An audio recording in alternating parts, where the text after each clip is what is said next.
안녕하세요. 오늘 저희와 함께 도덕경제 50장, 생사장의 세계로 깊이 들어가 보시죠. 첫 구절입니다. 출생입사입니다. 출생입사. 해석하면 삶에서 나와 죽음으로 들어간다, 뭐 이런 뜻이죠. 아주 간결하게 생명의 시작과 끝을 말하고 있습니다. 모든 생명이 겪는 과정이네요. 바로 주석이 나오죠. 네, 주 출생지하여 입사지 하니라입니다. 출생지하여 입사지 하니라. 이건 어떤 뜻인가요? 이 주석은 살 곳을 나와 죽을 곳으로 들어간다는 뜻이다, 이렇게 풀이됩니다.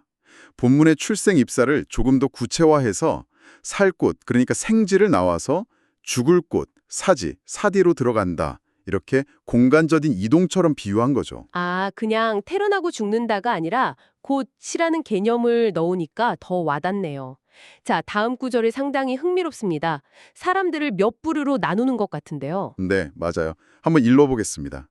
생지도 10유삼이요, 사지도 10유삼이로 돼 인지생 동지사지가 10유삼이니 도금은 생지도 10유삼, 사지도 10유삼, 인지생 동지사지 10유삼입니다. 와, 좀 기네요. 네, 좀 길죠?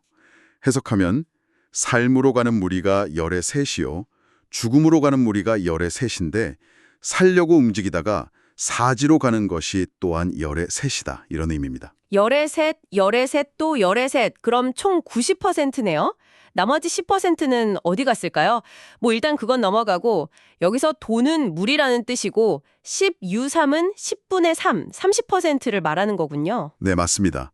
첫 번째 생지도는 이제 제명대로 삶의 길을 잘 가는 사람 30%, 두 번째 사지도는 스스로 좀 죽음을 재촉하는 사람 30%. 그리고 마지막 세 번째, 이게 핵심 같은데요.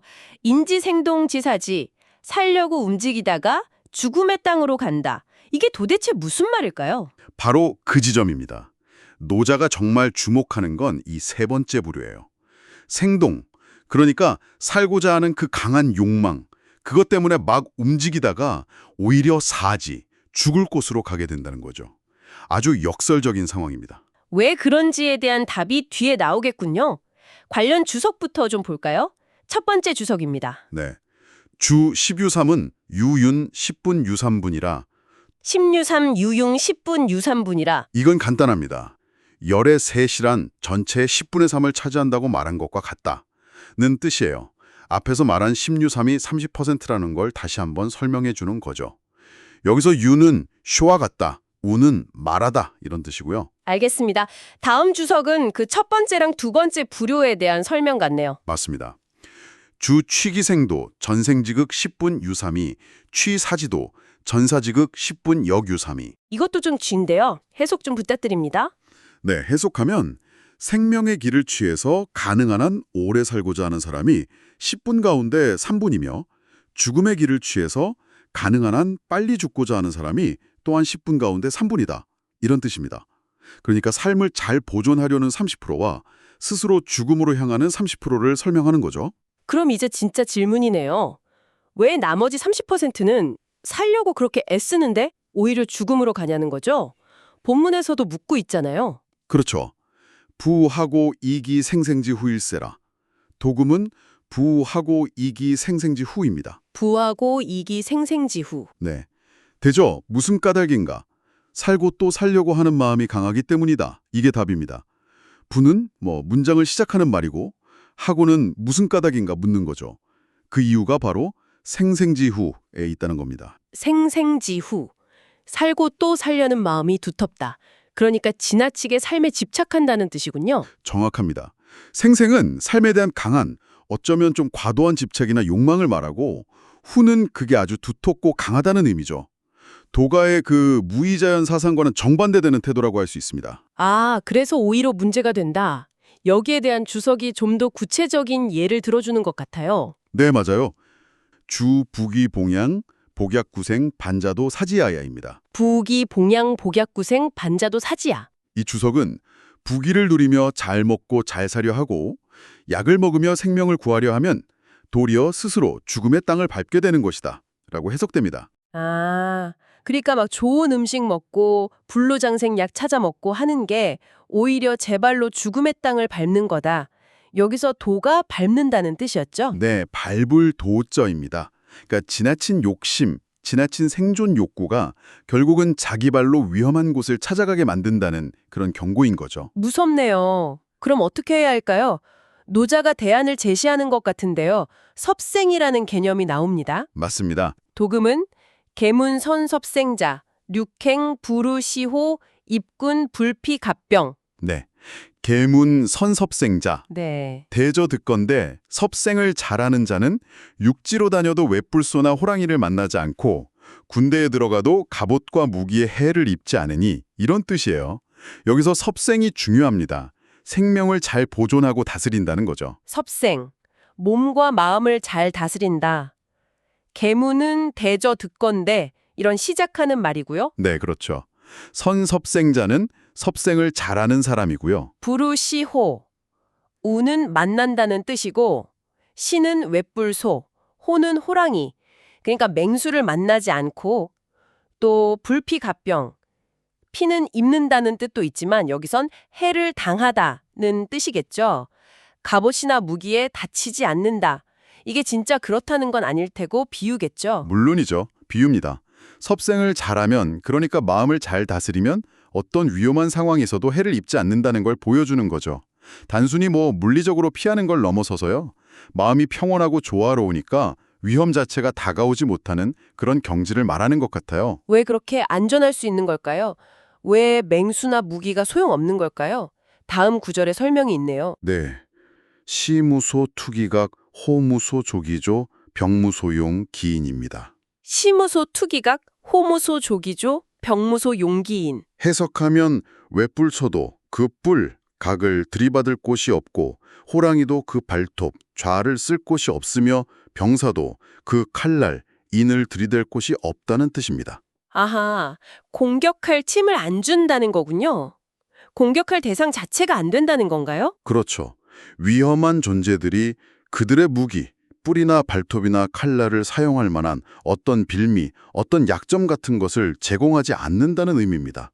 여기서 조는 두다, 처리하다 이런 뜻인데 호랑이가 발톱을 휘두를 대상이 없다는 거죠. 그러니까 결국 이게 다 마음 문제군요. 욕심이 없으면 해칠 수도 없다 뭐 이런 건가요? 그래서 결론이 이렇게 나는군요. 네. 부하하고 이기무사지입니다. 부하고 이기 무사지. 무슨 까닭인가? 섭생을 잘하는 자에게는 사지가 없기 때문이다. 이게 결론입니다. 스스로 위험에 빠질 만한 죽음의 땅을 만들지 않기 때문에 안전하다는 거죠. 이 핵심 내용을 딱 요약해주는 주석이 있는 것 같아요. 좀 중요해 보이는데요. 아, 네. 아주 중요한 주석입니다.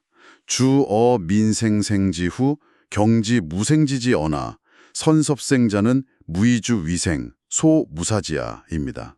해석 부탁드립니다. 네. 그런데 백성들이 살고 또 살려고 하는 마음, 생생지후가 강하면 도리어 생명이 없는 땅 무생지지로 가게 된다. 섭생을 잘하는 자는 삶 자체를 주된 목표로 삼아 살려고 하지 않는다. 무의주 위생. 그래서 사지가 없는 것이다. 이렇게 풀이됩니다. 그리고 무의주위생. 이게 핵심이네요. 삶을 목적으로 삼지 않는다. 맞습니다. 삶에 대한 집착, 잘 살아야 한다, 오래 살아야 한다는 그 강박적인 목표 자체를 내려놓는 것이 섭생의 길이고 그럴 때 비로소 죽음의 땅, 사디가 사라진다는 거죠. 고무사지야 이렇게 딱 마무리하고요. 삶을 목적으로 삼지 않을 때 오히려 안전해진다. 이거 참 깊이 생각하게 되네요.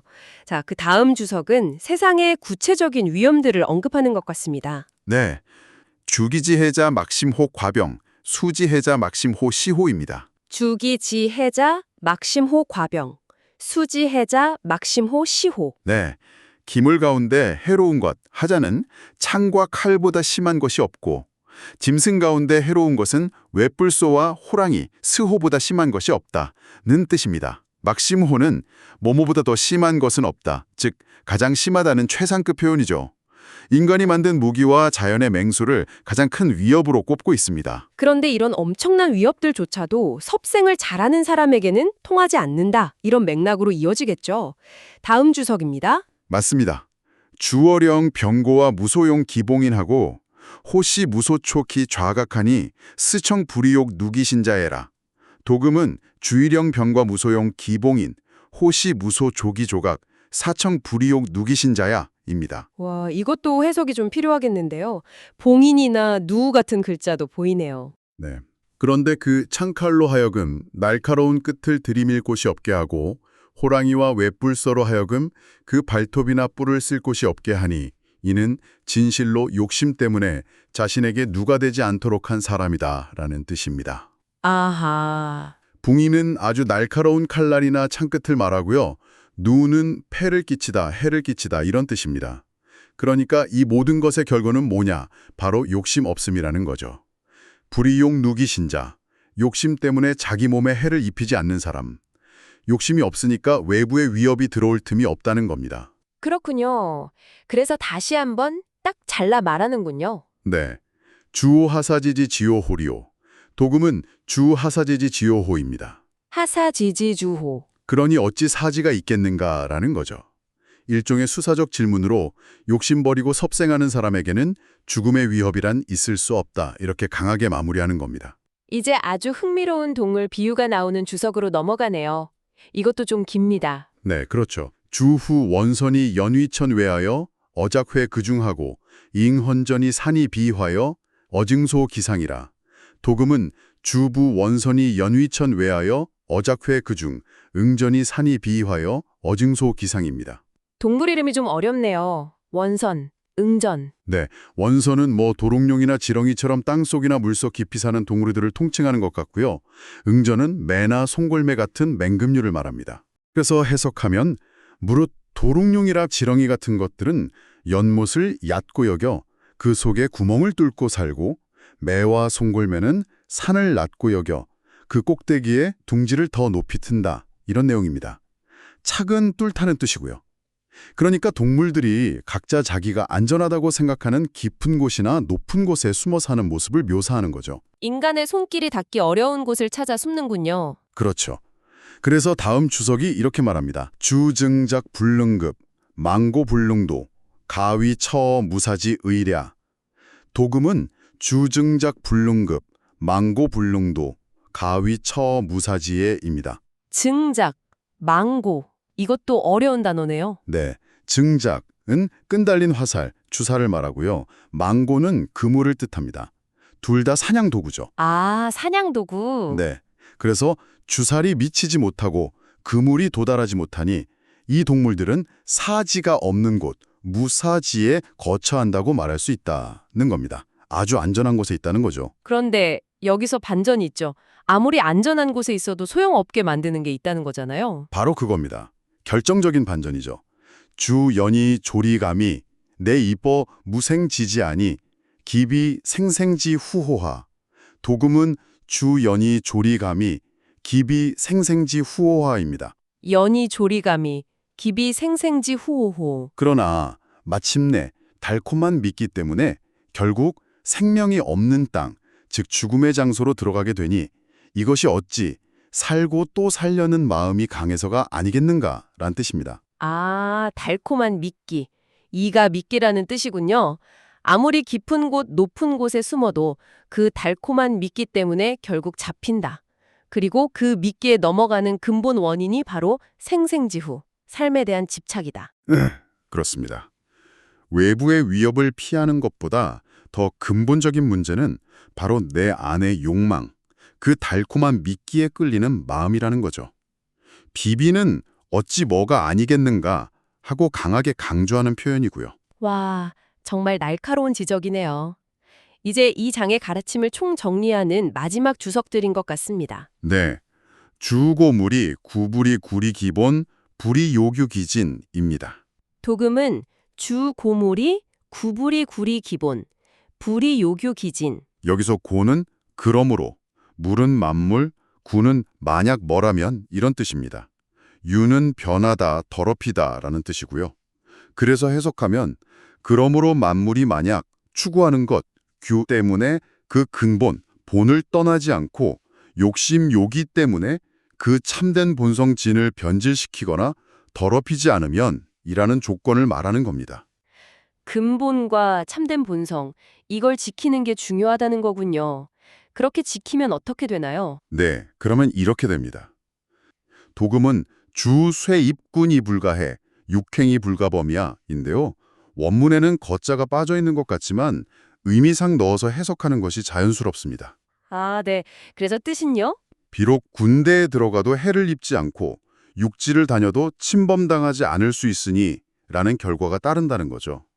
앞서 말한 섭생 잘하는 사람처럼 내면의 순수함, 그 근본과 본성을 지키면 외부의 어떤 위험도 해치거나 침범할 수 없다는 겁니다. 결국 모든 이야기가 여기로 귀결되는군요.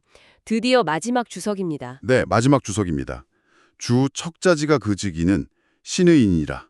도금은 주 척자지가 극이기 신의입니다. 이렇게 볼 때 갓난아기야말로 본받을 만하고 귀하다는 말은 참으로 믿을 만하다라는 감탄으로 끝납니다. 아, 적자.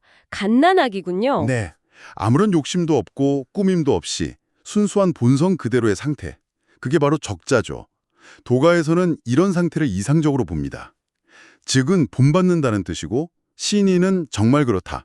믿을만 하다는 강한 확신을 나타냅니다. 그러니까 결국 삶에 너무 집착하는 생생주 후가 위험을 부르고 그 반대로 욕심 없이 순수한 갓난아기, 적자의 상태가 진정한 섭생의 길이자 안전의 길이다.